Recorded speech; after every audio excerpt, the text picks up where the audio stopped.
Hey, it's wrong. ना तुम में से किसी ने ये सीरीज़ का नाम सुना होगा, ना तुम्हें किसी ने रिकमेंड किया होगा। एटलीस्ट मेरे सर्कल में तो नहीं।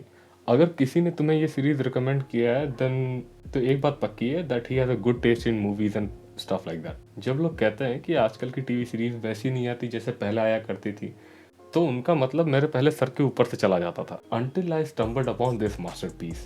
It is a 2004 TV series named Lost. I dismissed almost all of the TV series पहले की especially saying that they were the product of its time. अपने टाइम के हिसाब से सही होंगी but they do not stand the test of time. लेकिन ये वाली सीरीज अलग है क्योंकि भाई यार देखिए इतना लिया है कि सब कुछ क्लीशे और बोरिंग लगता है। मैं सब कुछ डिसमिस कर देता हूँ saying that it was the product of its time, लेकिन आज के टाइम में मेरे को एक्साइट नहीं कर सकती। But not this series. तुम जो इमेजिन कर सकते हो वो इस सीरीज में है, और जो तुम इमेजिन नहीं कर सकते हो वो इस सीरीज में पक्का होगा। क्या क्या एक ऑक्टोपस तंबूरा बजा रहा है? पक्का इस सीरीज में कहीं ना कहीं पे होगा।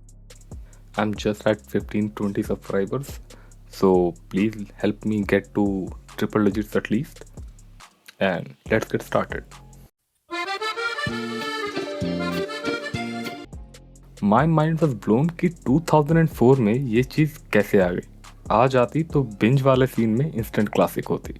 2004 का टाइम इमेजिन करो, सारे शो जितने भी आए सारे के सारे एपिसोडिक हुआ करते थे। दूसरा एपिसोड समझने के लिए तुम्हें पहला एपिसोड देखने की ज़रूरत नहीं। ऐसे टाइम में क्रिएटर्स ने एक सीरियलाइज्ड साई-फाई शो बनाया which I believe has stood the test of time. Yes, you heard me right, sci fi and downright mythological at that.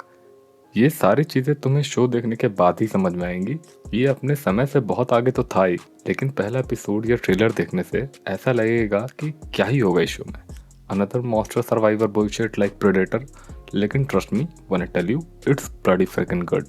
It's opening is one of the greatest opening episodes जो मैंने अभी तक देखे हैं। आज की तरह CGI कार्टून वाले ज़माने में किसी भी स्काई बीम को ले लो, these people brought down a fucking plane for the first episode. Yes, a freaking plane. इस स्टोरी में टाइम ट्रैवल का भी कॉन्सेप्ट है, और ऐसा कॉन्सेप्ट मैंने कभी देखा नहीं है कहीं पे, और मैं खुद कभी इमेजिन भी नहीं कर सकता था। ब्रांचिंग टाइमलाइन कॉम्प्लिकेशन नहीं है, इन्होंने टाइम ट्रैवल का ऐसा रिप्रेजेंटेशन दिखाया है कि which is more believable that that could happen, और स्टोरी टेलिंग और टाइमलाइन को भी इफेक्ट नहीं करे। एक और हिंट देता हूँ, कैरेक्टर्स की बॉडी नहीं, उनकी कॉन्शियसनेस ट्रैवल करती है from one point of time to another. कभी ऐसा हुआ कि तुम वापस घर आए और सोच रहे हो कि काश उस टाइम में ऐसा करना चाहिए था? इस शो में टाइम ट्रैवल एग्जैक्टली वही चीज़ है लगभग। उनकी कॉन्शियसनेस पास्ट में उन्हीं की बॉडी में जाती है with the knowledge of future. Timeline doppelganger और बाकी ब्रांचिंग बुलशिट नहीं। I am looking at you Flash. हम फॉलो करते हैं जैक शेफर्ड को, जिसकी आंख खुलती है कंजान जंगल में। वहाँ उसे कुत्ता दिखता है जिसका पीछा करते करते वो समुद्र किनारे पहुँचता है। वहाँ अफरा तफरी मची हुई है, उसके प्लेन क्रैश हो चुका है और लोग इधर उधर दौड़ रहे हैं। वो डिफैक्टो लीडर बन जाता है।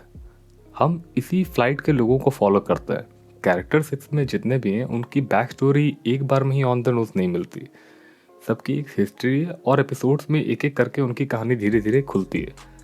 एक डिलेमा दिया जाता है, उनके पास का एक किस्सा दिखाया जाता है, और एक सिचुएशन दिया जाता है कि ये इंसान जो ये कर चुका है वो आगे क्या करेगा। कहानी के हर कैरेक्टर से तुम एक तरह से जुड़ जाओगे।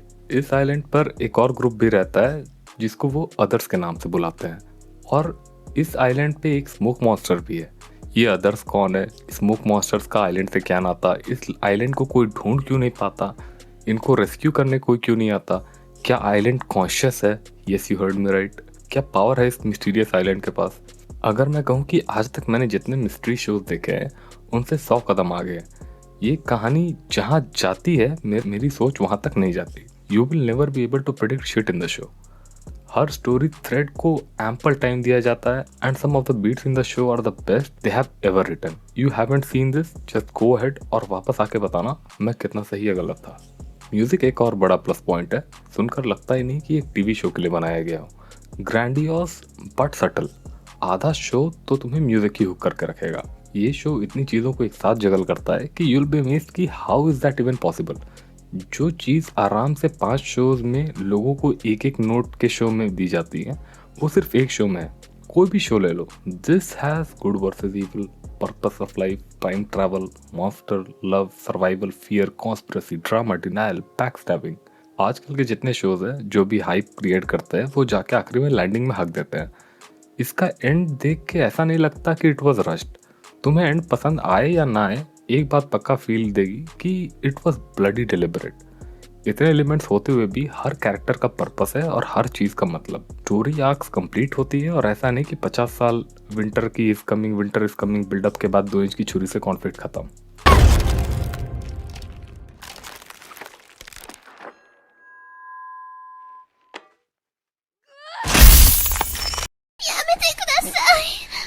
Take the world building of any of your shows and I can guarantee you that this surpasses them all by a mile and more.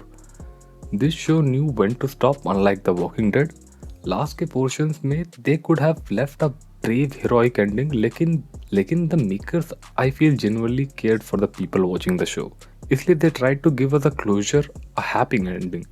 Not everything needs to close on a note, but sometimes hope is enough. In the next video I'll be covering a manga जिसने मेरी खोपड़ी घुमा दी.